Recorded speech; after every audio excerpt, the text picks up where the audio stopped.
Yesterday, a contender for the worst game of the year debuted, and of course, we're talking about Vampire: The Masquerade Bloodlines 2, which hasn't been receiving very good reviews. Additionally, we'll talk about Cronos: The New Dawn, which is free to play on Steam, as well as a rather amusing mod for Helldivers 2 that lets you feel like you're playing Star Wars.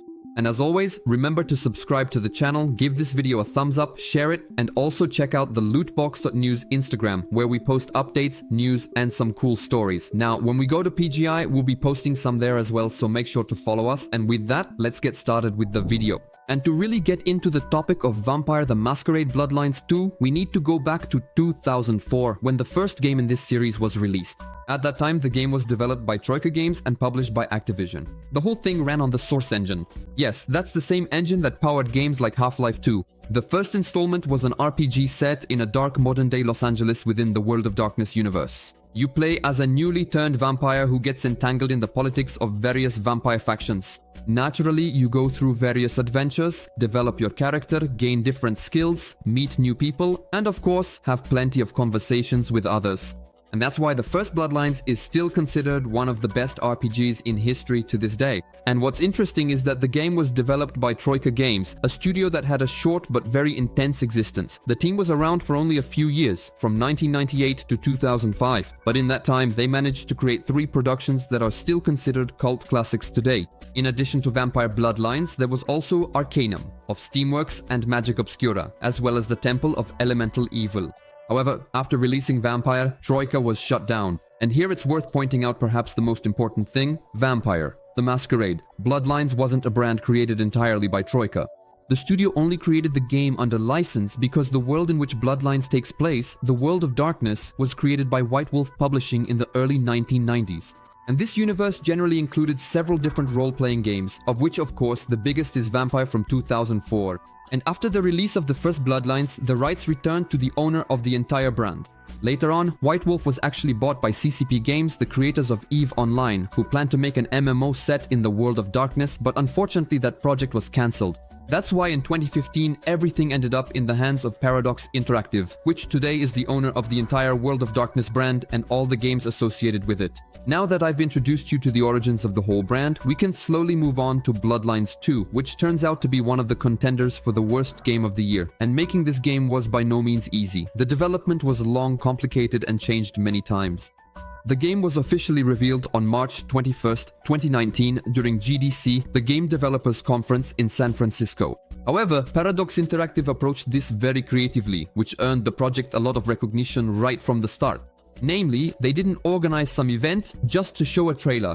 Paradox organized a special event for the media and fans, styled as a kind of vampire ball. The publisher invited participants to the party under some false pretense, and only later, when they had already arrived at the event, did they find out it was about Bloodlines 2. Later, they also showed a trailer, a few minutes of gameplay, and then at E3 2019 they presented the dialogue system, moral choices, and the overall atmosphere of Seattle at night. And the game looked so promising that problems eventually arose. In the first phase, the game was developed by Hardsuit Labs, whose portfolio wasn't large. In fact, I'd say it was tiny, since they were only responsible for Blacklight Retribution, a free-to-play online shooter with a cyberpunk vibe and a first-person perspective. The studio even worked in close collaboration with Brian Mitsoda, the lead writer of the original 2004 game, Poe, and with Kaya Clooney, the creative director. The whole idea behind involving people who had worked on the first game was to create a connection with the spirit of the original, and at first, things went well. However, over time, problems started to arise, such as tensions within the team, a shifting vision for the game, internal delays, creative conflicts, and, amusingly to me, the firing of key people, including the gentleman I just mentioned, who had worked on the original. So in short, they hired them to capture the spirit of the original, but then fired them, probably because of creative disagreements, which just doesn't make sense. After all that, Paradox decided to hand the project over to another studio, which turned out to be the Chinese Room, known for games like Amnesia, A Machine for Pigs, and Still Wakes the Deep. And of course, as one might expect, taking over the work from the previous developer now meant a rebuild, that is, changing, among other things, the core code, the game system, the scope of the project, and the overall approach to the story and mechanics. And naturally, all of this also affected the release date, because initially the title was planned for March 2025. But due to all these overhauls, the game finally debuted yesterday. And judging by the overall reviews and players' opinions, maybe they shouldn't have fired Mitsoda and Clooney after all. As for the new adventure, it takes place in Seattle, where the player now takes on the role of an elder vampire who wakes up without remembering why they're there. Another intriguing story element mentioned in the opinions is the fact that the main character hears the voice of another vampire in their head, and their task is simply to uncover this mystery, all while of course exploring the vampire underworld, learning its rules, dramas, and various power dynamics.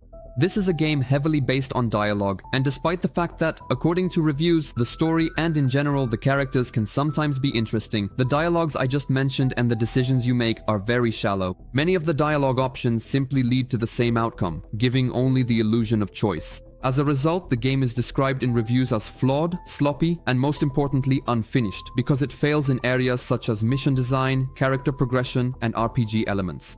And I think this is the perfect moment to pause here. As I mentioned earlier in the video, it's important to note that today, Bloodlines 1 is considered one of the best RPGs in history, but when it comes to Bloodlines 2, things are a bit different, because here, we're not dealing with a fully fledged, detailed RPG. It's more often simply described as an action game with RPG elements, which already at this point leads to a lot of disappointment among many players in their reviews. First of all, I want to clarify something, because the game's page on Steam is misleading. This is not an RPG, at most, it's an action game. Recently, several adventure games and so on have already been released in this universe. If this one had also been given a separate subtitle, and the truth had been told that it's an action game set in the Bloodlines world, I would even recommend it to fans of the universe. Unfortunately, the publisher is deliberately misleading people. If I were to rate this game within the RPG and action genre, it's a solid 4 out of 10, but if it were 2015, then sure. The game is really heavily criticized here when it comes to the RPG aspect, but on the other hand, let's remember it's also labeled as action and RPG. At the start, it's action. Similarly, if we look up the information here, the first genre listed is action RPG. Likewise, when we go to their official website, it also says action RPG. However, I can understand the anger of the players to some extent, because in the original Bloodlines 1 we had a full-fledged RPG with strong dialogue elements, character development, impactful decisions, and a non-linear structure. Now, the whole thing is more focused on action from a first-person perspective, on combat, as well as on atmosphere, and it has fewer typical RPG elements that the veterans of Vampire, the Masquerade Bloodlines 1 fell in love with. Now we have limited exploration, simplified character development, and more cinematic missions. Just think, fans waited over 20 years for a true Bloodlines 2, a spiritual successor, so to speak, to the atmosphere and all the darkness of the original. But when it finally came down to it and they saw what has now been released, I'm not surprised that they somewhat considered it a betrayal of the brand. Anyway, getting back to the flaws, the pacing of the game is also poor. At first the title starts off strong and fast, but the further you go, the more the whole tempo gets disrupted. The side missions are very repetitive, because for example, you have fetch, suck blood and return, kill and return, and the flashback sequences of our main character are just plain boring. From a technical standpoint, there are also issues such as very weak enemy AI and lag on PCs simply due to poor optimization. But hey, where there are flaws, there are also advantages, so reviewers, for example, praise the visuals, the atmospheric effects, or the lighting, which creates a cold, lonely noir atmosphere. On Metacritic, the game received a score of 65 out of 100 from critics, which is quite a surprise because critics often like to give even weaker games an 8. They like to give out 7.5, and a perfect example is Veilguard, which has an 82 on Metacritic from 73 critics. Here, however, the result is really weak. As a vampire game, it's an interesting concept, and the movement and combat in this game are truly excellent. If you're looking for a continuation of the 2004 Troika Games title, you definitely won't find it here. This game is not an RPG. I also hope they'll improve optimization, because according to Steam, my PC should handle the game on high settings without frame generation, but here it's a mess. If it weren't for FSR frame generation, the game would struggle to maintain 60 frames at 1080p. The requirements listed on Steam are understated. From the cool RPG that Bloodlines 1 was, everything in the sequel is worse. A puddle has more depth than this game. It's only worth playing for a maximum of 50 zlotys. I bought the game knowing that it isn't the successor to the first Bloodlines. I started playing it expecting it to just be an okay action game, using the Bloodlines title as a cash grab. After all, what else can I expect from Paradox? Exploration becomes completely empty, and at least in the early stages of the game, boils down to running to the next mission with the occasional feeding on the homeless. The combat is at best just okay, but it really could use some polish. The story doesn't really engage me at this stage, especially with the flashbacks of my schizophrenia. I'm not even going to mention optimization. It runs worse for me than Cyberpunk did at launch. Terrible stuttering when entering new locations and exploring the city at a pace faster than walking. Vampire. The Masquerade Bloodlines 2 is a good game, but it's held back by the expectation that it will be a continuation of a timeless classic. If you set aside the baggage of Bloodlines, you'll find a lot to offer here in terms of story and atmosphere, though the combat is too repetitive. The game's story is strong, the characters are good, and the atmosphere improves over time. It has its flaws, especially in the combat system, but it also has soul and charm. If you can overlook the technical shortcomings and focus on the story and abilities, this is a breath of fresh air in the genre. However, this does not change the fact that players have been longing for a continuation of what they could play back in their childhood with the first Bloodlines from 2004, which was a strong RPG and placed a heavy emphasis on that very aspect of the game. And judging by the reviews, another contender for the worst game of the year has seriously appeared, because at the very top we also have Minzaja, which has set the bar quite high. Recently, I told you that Cronos, the new Dawn, which was released some time ago, will debut on Steam as well as on the Epic Games Store in the form of a demo. And interestingly, at the time I told you about it, we still didn't know the date when this demo version would appear, and then suddenly, just like that, the developers simply uploaded it to Steam and Epic without any announcement. The demo will allow players to experience the first half hour of the adventure in Cronos. During this time, for example, we can explore and loot the first location as well as try out 2 types of weapons. A really cool piece of information is that the progress we make in the demo will carry over to the full version of the game once we purchase it, of course. And another pretty cool aspect is that, as we can see, the game is on sale for 15% off until November 4th, thanks to the release of this demo. So that's really nice, and if someone likes it, they can easily go ahead and buy it. On ARC Raiders News, a short excerpt from an interview with the team responsible for ARC Raiders appeared, in which they shared a bit with players about the future, as well as the events that await us after November 10th following the game's release. And considering that we're fresh off that quick ARC Raiders beta, available thanks to the Slam servers, and let's add to that the fact that there's really just a little over a week left until the release, it's clear that the developers are confident in what they've made. Virgil Watkins, the lead designer, even said in an interview that they hope the title will live on for 10 years. That's their main ambition, the goal they're striving for, but he couldn't share more specifics with us about exactly what post-launch support for the game will look like, because the developer simply doesn't want the words he says in this interview to turn into some kind of promise. Everything is just moving along slowly, at its own pace, and it's possible that some of the plans they have now might still change. Everything will also depend on what kind of reviews Embark Studios' latest production receives. But it seems that ARC Raiders will receive long-term support, and there probably won't be any room for boredom here.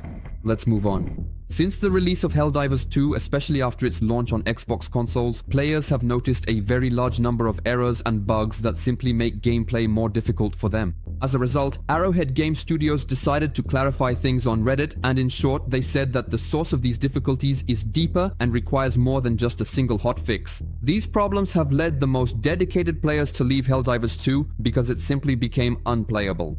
And in the context of this poor technical state, an online discussion was growing about how official mod support could really save the cooperative shooter. Except that the plan for Helldivers 2 was different from the very beginning, and introducing mods as official support would be something that completely clashes with their strategy. From the very release, the developers intended to keep the game alive through crossovers with other brands, which thanks to mods could simply appear for free. As a result, players decided to take matters into their own hands and created several mods that can later be installed in Helldivers 2. I also came across a mod on the Joshibi's Tactical channel that brings Star Wars into the game. The thing is, not only clone troopers were added, but also droids and vehicles familiar to Star Wars fans. And I have to tell you, it looks absolutely awesome. Just look at these stormtrooper models. Honestly, it looks amazing.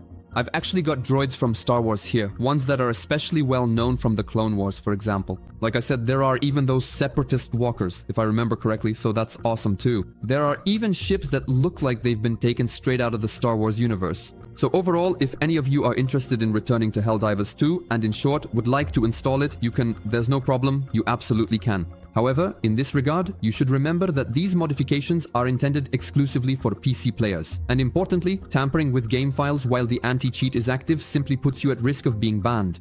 So if you want to do something like this, you do it at your own risk. But maybe this move, this modification, or others that might still be created will show the developers that mod support isn't a bad thing at all, and it might inspire other people to get involved in creating for Helldivers 2 on their own through mods. Take care.